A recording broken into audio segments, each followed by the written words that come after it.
like to read it. The San Francisco Civil Grand Jury is a government oversight panel of volunteers who serve for 1 year. Each jury determines which local government entities within San Francisco it will investigate. Private citizens also may submit written complaints to the jury for investigation at the jury's discretion. The jury cannot investigate disputes between private parties, criminal activity, or activities outside its jurisdiction, which is the government of the city and county of San Francisco and any other local government within city limits. And that being said, if you have any personal message you would like to say, Charles, regarding our guest, you're welcome at this time.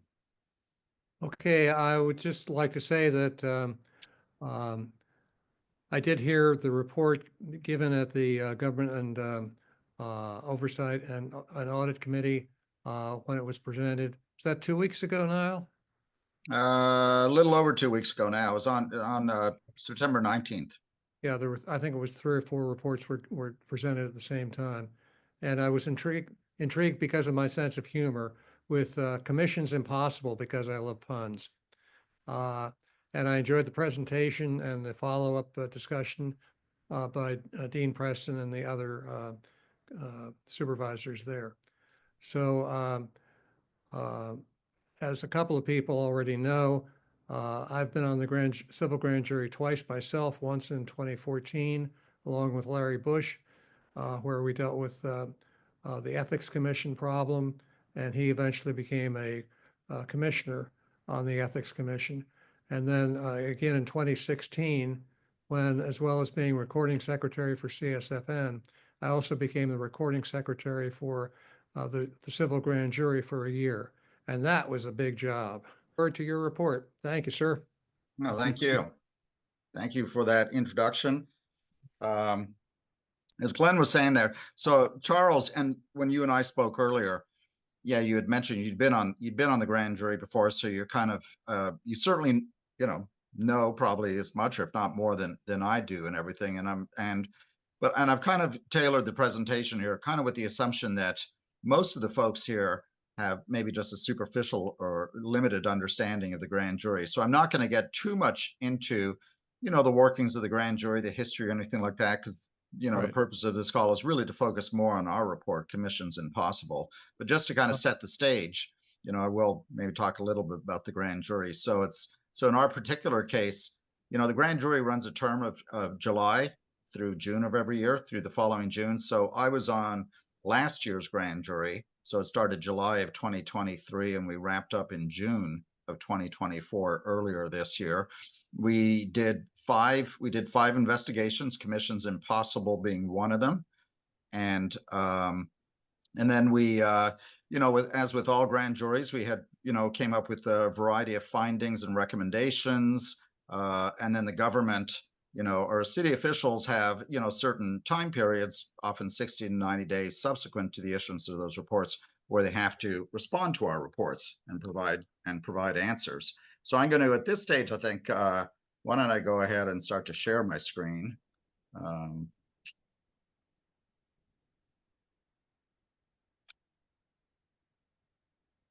Okay, you guys can share see my screen? Yes. Yep. Like your graphic. Perfect. Yeah. So this, for those who have seen our report, this graphic should look familiar. It's kind of it's our cover page there for our report. And so I wanted to, give you some additional background now about our particular investigation, which had to do with commissions. And so our kind of hypothesis coming into this, or belief, is that a lot of San Francisco residents are concerned about the ability of city government to address critical issues, whether they may be homelessness and drug addiction, and even the hollowing out of the San Francisco financial district, and some of the specific concerns has to do though with the number of commissions San Francisco has, which we believe at least can hamper the effective city government. So in the last year, there's been 4 high-profile commission reform proposals have emerged this year. there's ours that came out in June of 2020 or June of this year, 2024. You guys, based on my earlier conversations with Charles, it seems like you guys have already talked about Props D and Prop E and come up with your own recommendations as to how to vote on that. So I assume you guys are pretty familiar with the Together SF and the Board of Supervisors measure, both of which are going to be on the November ballot. And then there's Spur. They in July of this year, they came out with the Design to Serve report, which also spoke a lot about commissions. That one is a little more broad-based. It does have to do with kind of government reform and structure. And so so that came out in July. And I believe my understanding is they're kind of setting the stage for like a conversation to really maybe have a charter reform ballot measure put on the ballot in 2 years from now, or like in November 2026. But I think that their report, I think, kind of sets the stage for that. If you look at my little symbols there next to each of these initiatives here. So the first one there, civil grand jury, where you see like a person giving CPR, I'm going to get into that. The reason being is like, I feel like our report, now that we had the GAO, the Government Audit and Oversight Commission or Committee hearing last month, and the city officials, whether it's the mayor, the board of supervisors, city attorney, have all provided their responses. Our report is kind of like, it's barely on life support. In other words, like a lot of the findings were rejected, a lot of the recommendations were rejected.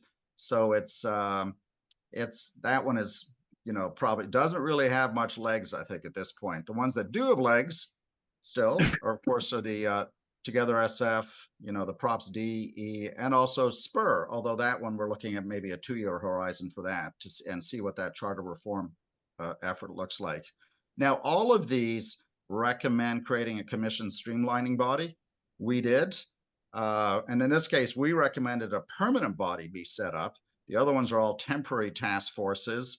As you all know, I'm sure, Together SF has a hard cap of 65 commissions, most of which are predetermined.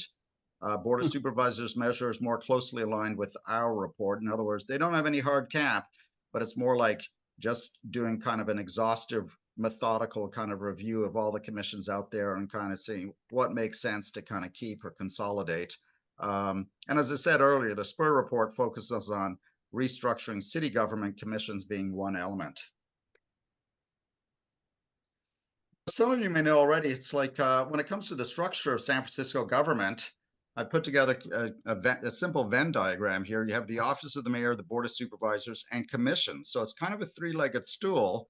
But notice when it comes to commissions, you know, the overlap is with Office of the Mayor and the Board of Supervisors. Clearly there's, and it kind of makes sense, there's no overlap between Board of Supervisors and Office of the Mayor. Those are kind of distinct, separate political branches there. But commissions is a really critical component of the San Francisco government. Here's some of our key findings from the report. Let me hold on a sec. Needed to minimize something there. Key findings. So there's no current and accurate list of active commissions and other appointed bodies exists. So that was that's one of our really foundational or really critical findings we made there. Another one, many believe there are too many commissions, especially advisory bodies. And also commissions are poorly managed. There's no authority that reviews commission performance on a regular basis. Annual reports are either not prepared or difficult to locate. Commission seat vacancies lead to lack of quorums and canceled meetings. Many commissions lack sunset dates, and the appointment process lacks transparency. By the way, I feel like we've got like a small enough group here that I think it's, you were saying, Charles, you want to structure that I can just give the presentation, no interruptions, then we have Q&A after it. But if you want to make it more casual and kind of raise a hand and ask questions while I'm talking, I'm okay with that too. But just throw that out there. So if there's anything that I say here that immediately kind of provokes kind of like a question or something in your mind, don't wait till the very end, I think. Now here, okay, so I was just talking about the key findings. Now the key recommendations, and there's two here. One is to publish an accurate list of commissions. Now, and we're recommending here the city attorney is to publish on an annual basis an accurate list of all active commissions and other appointed bodies. We specifically, italicize and bold and underlined some of those words there. We got the 3 A's: annual, accurate, and active. Now, as an aside here, I'm going to get to this later in a few minutes in the presentation.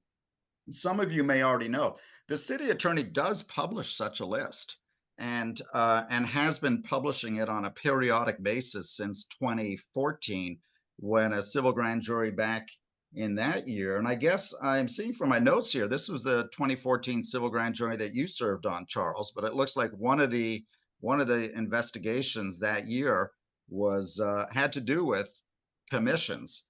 And one of the recommendations from the 2014 civil grand jury was that the city attorney publish this type of list. So the city attorney has been publishing such a list since then, but as I get into later, I think there's a number of problems with that list. Now, the other key recommendation is about improving the management of commissions. And we recommend creating a permanent commission oversight body to oversee and manage the commission system. And in this oversight body would be responsible for, evaluating commission performance, recommending which commissions should be retained, abolished, or merged, developing guidelines for simplifying the criteria for new commission members. So that's not all, these 3 sub-bullets here, but those are kind of, highlight kind of the key, some of the key things we're recommending here. We also recommend that to limit decision-making bodies to 7 members and advisory bodies to 11 members, because we found that a lot of these bodies, particularly advisory bodies, I think we found one advisory body that has upwards of 42 members on it. So that gets a little out of control. It causes a lot of problems when it comes to, finding people to serve on these bodies, and also finding people who meet the criteria that these bodies want in terms of the types of people that they want to serve here. We also require all commissions to prepare an annual report, which includes the information prescribed in the commission and possible report. In other words, like in our report, we get very prescriptive as to, an annual report should include these, all of these key elements. And we found in our investigation that the quality of the annual reports was all over the map. Some of them were actually pretty impressive. Other ones was like an annual report could actually just be 2 paragraphs. That's it. Another one, provide more transparency on the commission appointment process, improve commissioner training. And one thing I mentioned about commissioner training is, one thing we found, again, particularly with the advisory bodies, is that as the name, as it says right in the name, these are advisory bodies. They don't have decision-making authority or power. Yet, for some of the folks that serve in these bodies, they need to get training to stay in their lane. In other words, like they can't come up with, or try to make decisions that try to get the department or the other commission to actually implement, because they don't have decision-making authority. So that's something that needs to be, I think, emphasized periodically. And then also the last one here, require a sunset date of 3 years for all advisory bodies. We found in many cases that there are no sunset dates, and that's actually, that's pretty much in most cases all intentional. It's not like it's an oversight or anything. But if there's no sunset date, then there's nothing to kind of force, I think, that whether it's the Board of Supervisors or whoever, to periodically stop and look at these, evaluate these bodies and say, does it still make sense to continue with them? Now we get into the responses, the mayor, city attorney, and Board of Supervisors responses to some of our key findings. And well, I shouldn't say some, I'll say to the key finding. So again, one key finding we've got was no current and accurate list of active commissions and other appointed bodies exists. And as I said earlier, the city attorney has been publishing such a list for the last 10 years, but we're still saying that list, doesn't really meet the needs of, San Francisco residents. So now the mayor's response was disagree wholly. And just so you know, and Charles would know this, when it comes to responses from city officials, the responses are, again, kind of mandated. Your choices are, you can agree. You have three choices. You can agree, you can disagree partially, and you can disagree wholly. That's it, right? Yep. So the mayor's response says disagree wholly, and I quote here, the city attorney's office maintains a list of boards and commissions which has been updated to be comprehensive. That's their response.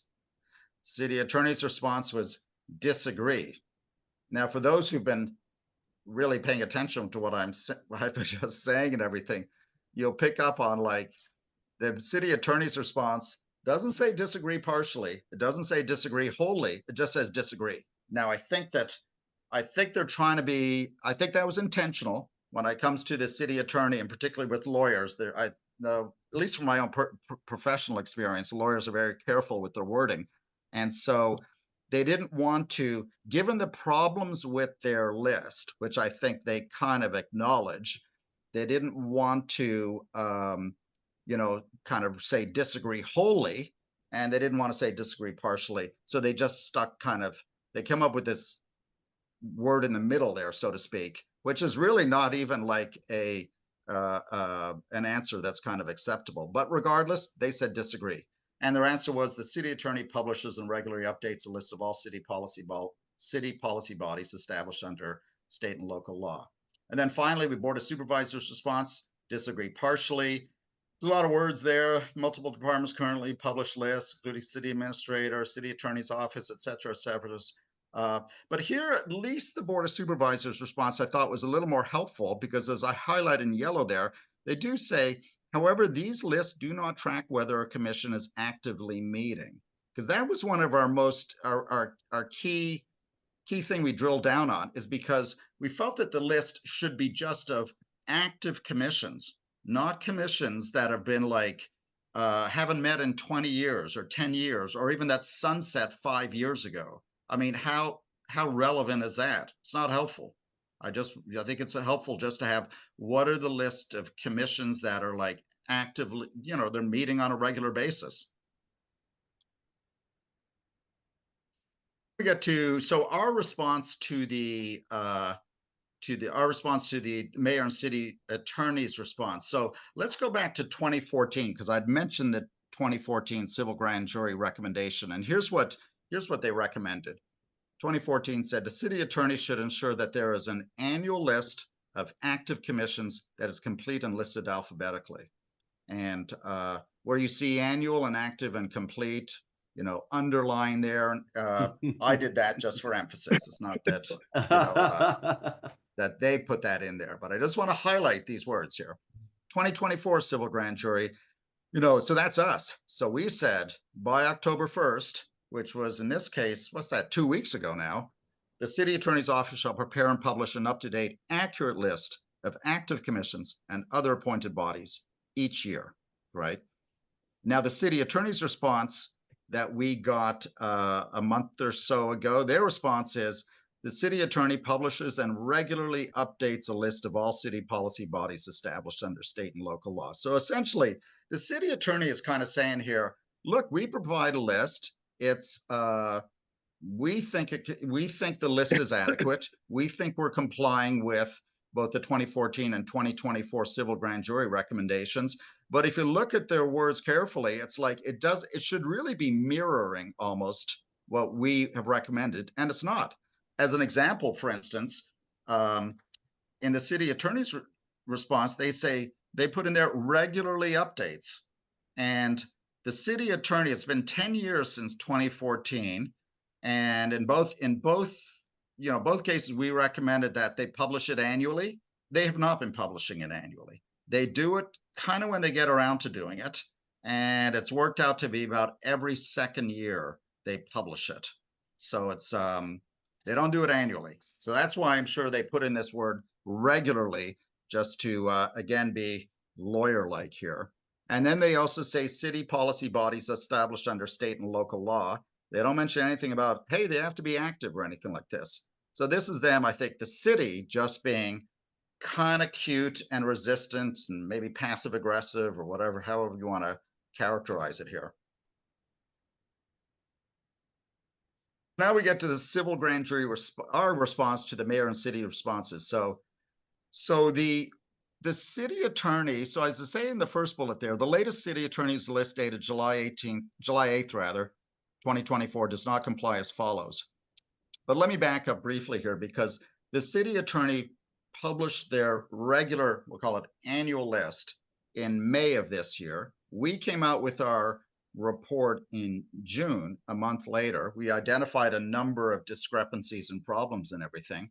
So then, like shortly after we published our report, like 2 or 3 weeks later, they updated their list and they said, we're updating it based on what the civil grand jury found in their investigation.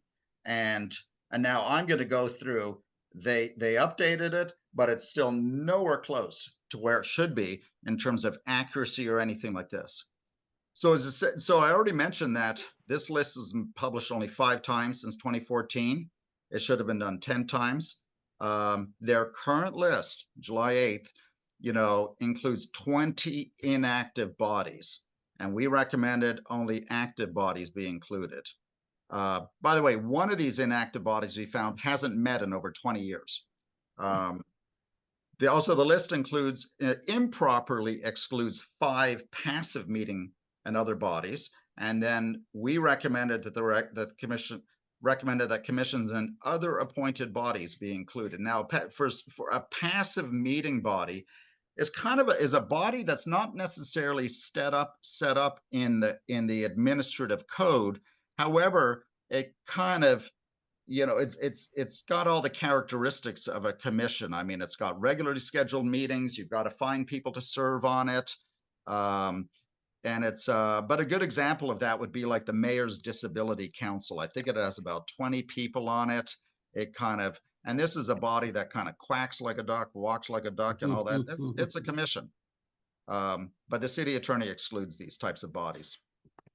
And then also their list improperly classifies 7 commissions as decision-making when they are in fact advisory, and 2 as advisory when they're decision-making. And as I say there, so the city attorney reissued his 2024 list in response to our report. They did only 3 corrections. That's it. So as I say there, this suggests their process for maintaining the list is deficient. And then as I really say at the bottom there, it's clear the city attorney's list does not comply with the 2014 and 2024 civil grand jury recommendations. Now, I think this is important because, if the city, and it's not just the city attorney, but also the mayor and everything, to the extent that they say that the city attorney's list is accurate, it's authoritative, it can be relied on, you can give it to the media and everything like this, then it's like it undercuts, I think, one of our other key recommendations, that we have a commission oversight body that can actually, review commissions and streamline commissions and everything like that. To the extent that they kind of say that there's, the system is working fine right now, then it's like it undercuts, our other key recommendation. Hold on one sec here. There we go. So I wanted to go into here summary of responses to the grand jury report findings. So these are the findings, not the recommendations. So we had 9 findings, and the way it works is, you have findings, and then you request responses from, officials in city government. In this case, the respondents were the mayor, the city attorney, the board of supervisors, and the controller. And taking the mayor as an example, right at the top, she agreed with 3 of those findings, disagreed wholly with 1, disagreed partially with 5, and then there was another one that just didn't, or there was none that, didn't apply to her.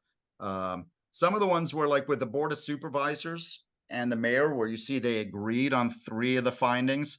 Some of these findings are like, they're important, but they're not as important as our key findings about the setting up a commission oversight board. As an example, in the first column, agree there, one of our findings is that, you know, when it comes to the commission naming system, such as it is, and frankly, there is no system, it's very confusing and all over the map. I mean, we identified upwards of like 20 different, you know, types of names of commissions. They could be called councils, they could be called like, some are called commissions, some are called advisory bodies, some are called working groups, and et cetera, et cetera. It's like, there's no rhyme or reason to this. And we said, one of our findings being, you know, this is all very confusing.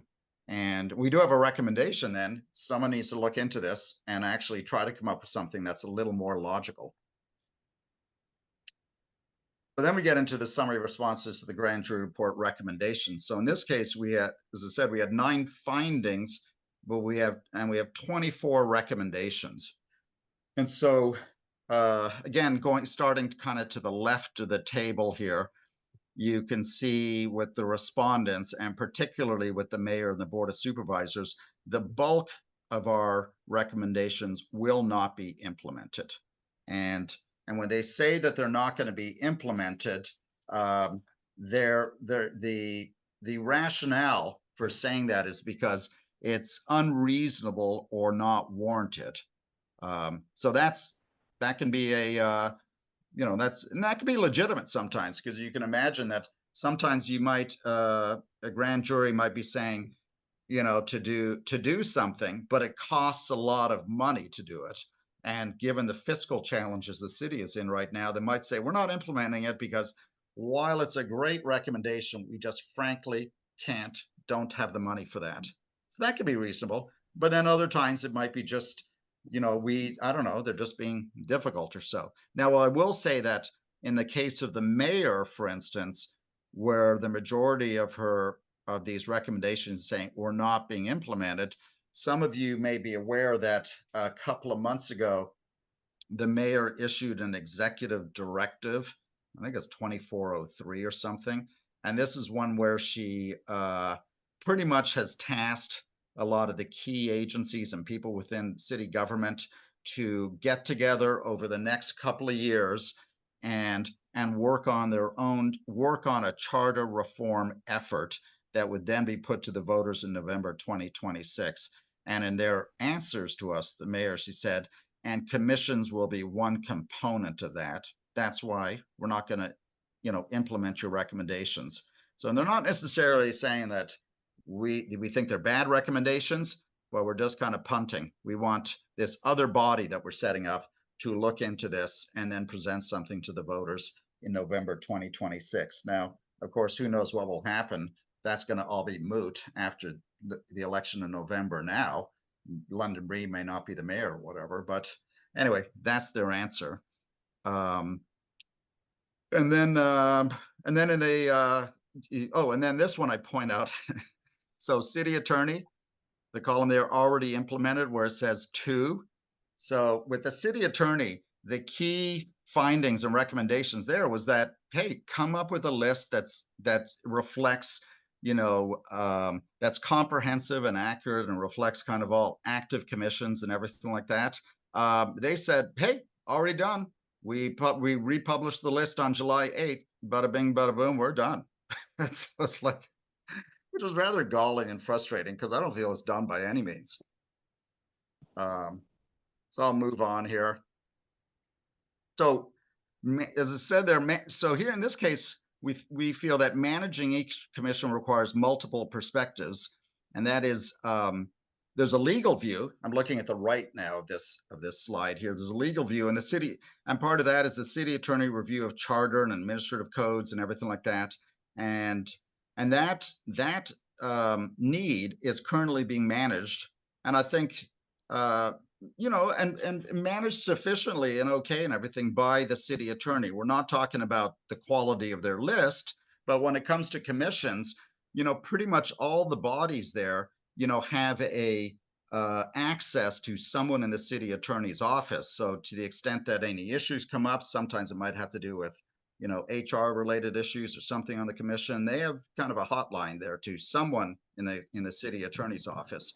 So So that's working fine. It is based on our experience and everything.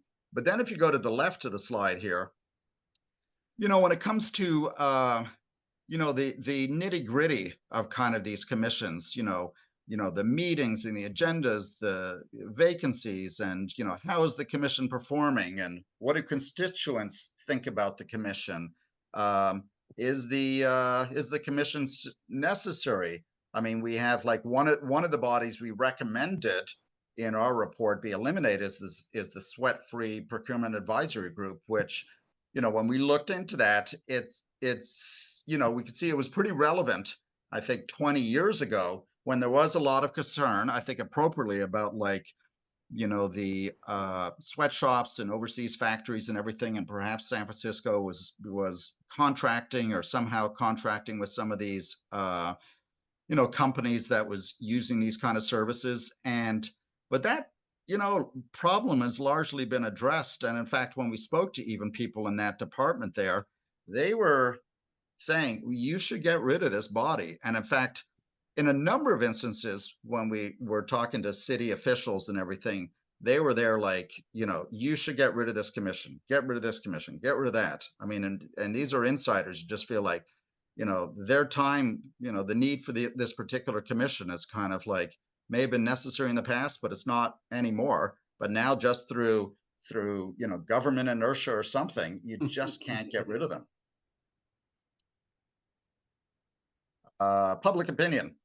The public is concerned about the high number of commissions. As I kind of mentioned this earlier, commissions often impede the ability of the city to get things done. No one in city government knows how many there are, who's minding the store. So on that point, one thing I'd mention is, so the city attorney's list, that again is like supposed to be the authoritative list, is I don't know if any of you have seen it before, but if we have time at the end, I can give you a glimpse of the list or something. And while it looks, it kind of looks like it's drafted by a lawyer and everything like that, and I mean that not as criticism or anything like this, but it doesn't say on there, it lists all these commissions, it doesn't say how many. So no, there's every time they update this list, and they updated a couple of times when it was on the commission and everything. Not just me, but anybody has to go through there and manually add up the number of commissions listed on their list, because they don't say how many are there. And then you have to manually add it up, and then you have to do it a second time to double check and everything. So even basic stuff that you would think that would be on this list that said, hey, we've listed 130 commissions and here there are, at least say how many there are. So that's the stuff that's kind of a little frustrating. And then finally, the media, has been reporting a lot in the last year or so about commissions and problems with commissions and etc. So we currently have, well, according to the city attorney, we have 129 commissions as of July 8th. Our report identified 115 commissions. We recommended eliminating 15 commissions to bring us down to 100. And then as we show in this chart here, we feel, just to editorialize a bit here, we kind of, and this is my John Monson, my co-author on this, feels like kind of the right area feels to be like somewhere between maybe 75 or 90 feels like to be the right number of commissions. Prop D, is saying hard cap 65. That feels kind of low. But the current number of commissions we've got, and even if they were to incorporate our cuts down to 100 commissions, I kind of feel like that's kind of a down payment. More work needs to be done, i.e. why we need a commission oversight board. Key takeaways from our report. And we believe we produced the first ever accurate list of commissions. It's an up-to-date list of active commissions grouped by function, because the city attorney's list is listed alphabetically. And so it's alphabetically based on whether it's decision or advisory. We feel listing it by function is more helpful to the reader. Again, my perspective always being, what's helpful to the reader. Could be the, just regular person in San Francisco, could be the media or whatever. We compared our list with peer cities and county. We did a benchmarking analysis. We identified 15 commissions we think could be abolished. We feel that further evaluations of commissions needs to be a public process with a minimum of politics. So we recommend the creation of a commission oversight body. And then we expect this COB will recommend the elimination of more commissions, with the optimal number of commissions expected to be in this Goldilocks zone. Now, I don't know how many minutes I took there, but if I have some more, there's a couple kind of interesting slides I could show in the appendix here if anyone has any interest, or if you want to just open, or if we just open it up to Q&A now. I think it'd be nice to see your, continued slides, please. Okay, so I'll do that. So here's something that was not in our report.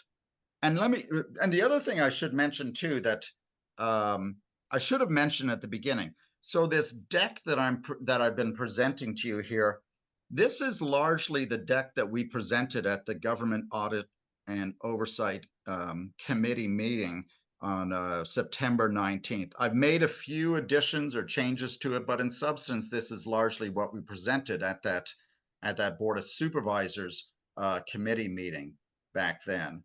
So I just thought it important you kind of know a bit more background about that. So in this, so you see there in this table, as of July 8th, the number of commissions per the city attorney says 129. We believe that the right answer is 115, and that and we go through the differences there, because the city attorney's list includes 20 inactive commissions, ones that haven't met in a long time, may have been sunsetted, whatever the reason is. They're just, they just haven't met in a while. Now, the city attorney did say when we had meetings with them, the way they look at it is like, well, we can't just remove this from our list, because the law, the statute for the creation of this committee is still in the administrative code. So until someone, i.e. someone at the Board of Supervisors, tells us, that we need to change the administrative code to say this body is now defunct, we're going to say it's still a commission, notwithstanding the fact that it hasn't, it hasn't met in so many years. So in other words, we have like these fossils or whatever in the administrative code. Right. We have the 5 additional appointed bodies. I mentioned some earlier, like the Mayor's Disability Council. These are passive meeting bodies. Assessment Appeals Boards. I say we have two there, because the Assessment Appeals Board is comprised of 3 boards. Assessment Appeal Boards number 1, 2, and 3. And so the city attorney counts that as 1 commission, and we count it as 3. Now, you could argue whether it's like, yeah, I mean, they say we really think we just count it as 1, but there are 3 separate functioning boards for the assessment appeals. I think one of them has to do with assessment appeals, like, hey, if the assessment appeal is that if it's less than $10 million, we handle it. If it's more than 10 million, this other board handles it. But regardless, we added 2. And then last one there, Board of Supervisors. They include Board of Supervisors, they being the city attorney, on their list. And again, maybe legally speaking and everything, it's like, yeah, that meets the legal definition of a commission. But again, from the thinking about how useful or even how relevant this should be to the people who read this list, they're not thinking of the board, at least my perspective, they're not thinking of the Board of Supervisors as being like a commission. That's just a separate branch of government. So we exclude that from our list. And that's how we get down to 115. All right. I want to thank you for your presentation. There's one other item I would like to ask you about. I was reading some of the reports that you had, and one that stuck out in my mind was regarding fireworks, and the mayor's response that thanked you for your work and how thoughtful it was for you to do that. And and then said that they weren't going to be doing anything because at that point of time, January 1st or July the 4th, they're too busy doing other things, stopping cops and, stopping robbers from taking things. Right. How do you feel about your work being kind of dismissed again and again? Yeah, that's a good question. That is been very frustrating. So whether it was far, as I said at the beginning there, we did five investigations, 5 studies, and it broadly speaking, the city's responses to all of the findings and recommendations for these studies was thanks, but talk to the hand.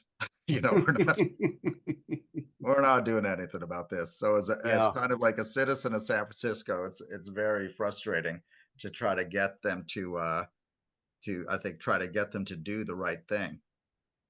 Thank you for an answer. I wanted to ask other people if they have questions to please ask them now.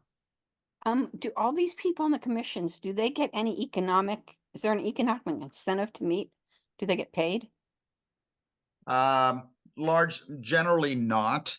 So you may be aware. So in Prop D specifically says if Prop D passes and it gets more votes than Prop E, that no one is to be paid who serves on a commission, whether that's kind of like a stipend or an amount just for attending the meeting, or whether it's health benefits.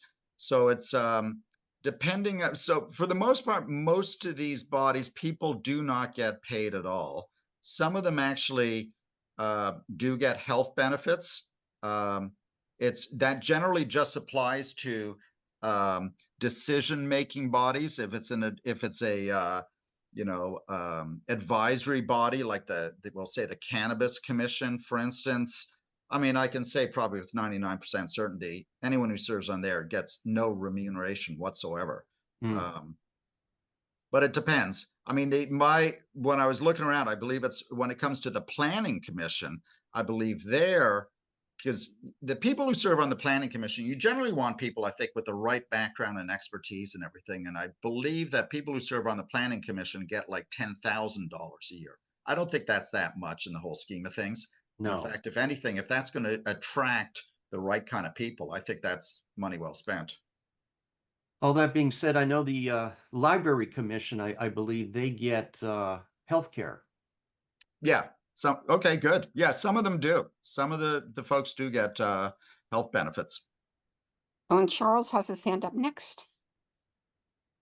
Yes, Charles. Yes. No, thank you for your presentation again. And I thank you for mentioning the 2014 case. I don't recall that as being one of our investigations, but I was primarily concerned with the Ethics Commission and investigation. So that's probably why I don't remember it.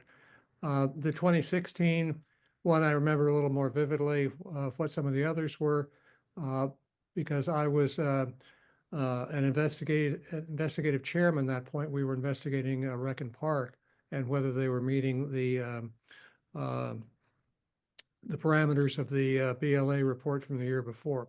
But anyway, I just wanted to ask you if you will tell people, no matter what the civil grand jury decides it will investigate, whether it be something suggested by an outside person or whether it's suggested by 2 or more people inside the civil grand jury, what is the one thing that the civil grand jury has to investigate and be concerned with every single year? Yeah, that's a good question. It's the jails, right? Yeah. Yeah. So that is one where yeah, we are required by statute, by law, the civil grand jury must investigate the county jails. And in this case, there's San Francisco has a couple of jails, I think, in the city, and maybe for women, for men, and then they have their big jail for just men only, I believe, in San Bruno. But that is something that the grand jury needs to look into. And and then just as a quick aside, so when we did that last year, I was responsible for coordinating and setting it up with the sheriff to actually like investigate the jails. And then, but the sheriff was just like foot dragging. It was taking a while to set things up, and then you set it up, and then they have to cancel and they reschedule. One of it have to do, if you guys remember, there was the APAC meeting last year, you know, with all the foreign leaders said, well, we can't do it now because we got, you know, all these foreign dignitaries coming in. So we finally did the jail tour, I think in maybe January or February of this year. But also, I don't know if it was intentional on the part of the sheriffs, but it's like at that point, we're well into our term. So we do the inspection, we do the tour. And then if we notice any things that are of concern to us, it's too late for us to investigate because it's more than halfway through our term. All that being said, and I know this has nothing to do with the jails in San Francisco, but there was a murder in, I believe it was it Folsom? No, what was it? Across the bay? Oh, San Quentin? San Quentin? No, it was Folsom this week. it was Folsom. Oh, Yeah, murder. Oh, and Mary Well- Eliza, you're next. Okay, I actually have a lot of questions. I'll just start with one, which is, I want to understand, well, first of all, you're saying nobody's compensated. Are there staff that are paid staff that are hired, like the secretary or whatever, for the commissions that are paid staff? Or is that part of the deal when you have, you know, commissioners that are not paid? Does the city actually pay city workers to be their staff and keep the records and all that for them? very good question. The answer to that is yes. So when we were looking at the costs, we kind of make a distinction between the direct costs, and the direct costs being like, you know, for people who for commissioners, people who serve on these bodies, to the extent that they actually get, you know, remuneration for each meeting attended, or that we're paying for their, you know, health benefits and everything. Those are direct costs. But then to your question there about like, you know, the indirect costs, in other words, the costs of city staff and everything to prepare for these meetings, presentations, to set them up, and all the kind of like necessary work to actually like support these commissions. That's provided by city employees. So, and that cost is, well, that's real money. Yeah.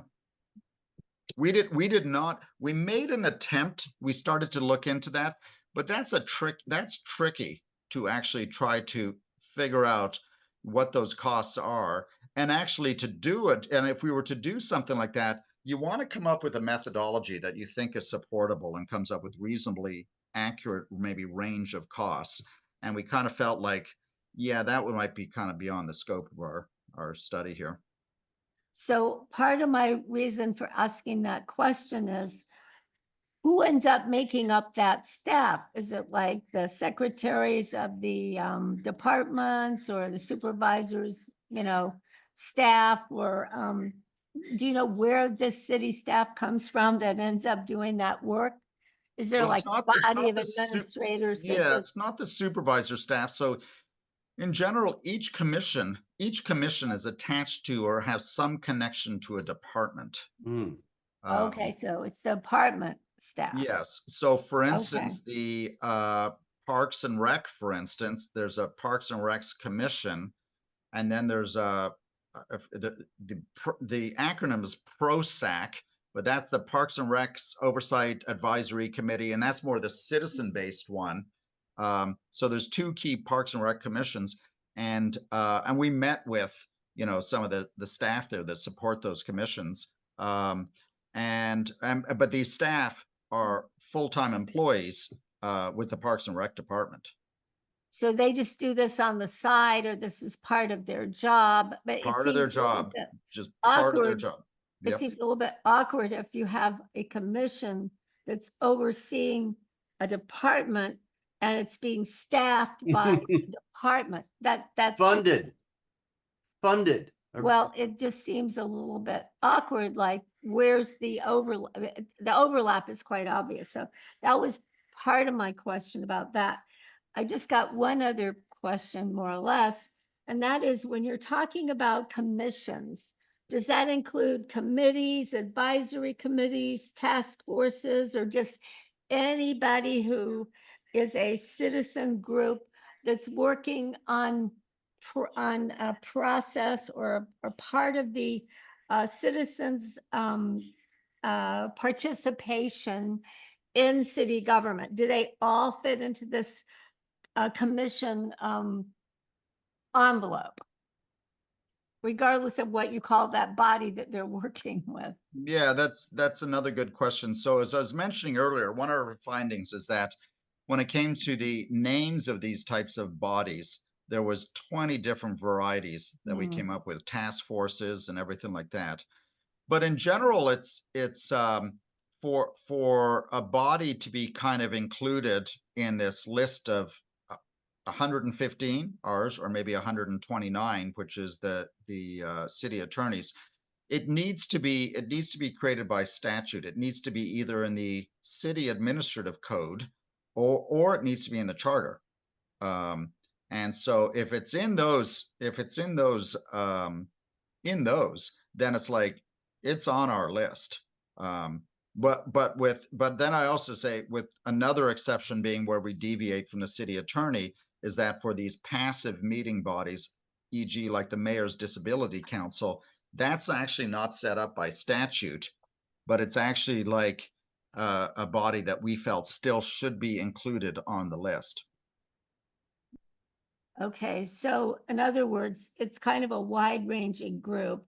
Some of the people who are involved in these groups are department staff, which are working for the department that's somehow being somewhat investigated to a certain extent by citizens groups. So there's a little bit of a weirdness there. And then the money's a whole other thing. So the other question is, are some of these bodies elected, or are there, and are they, if they're not elected, are they appointed, and appointed by whom? Is it all over the map as to who appoints them?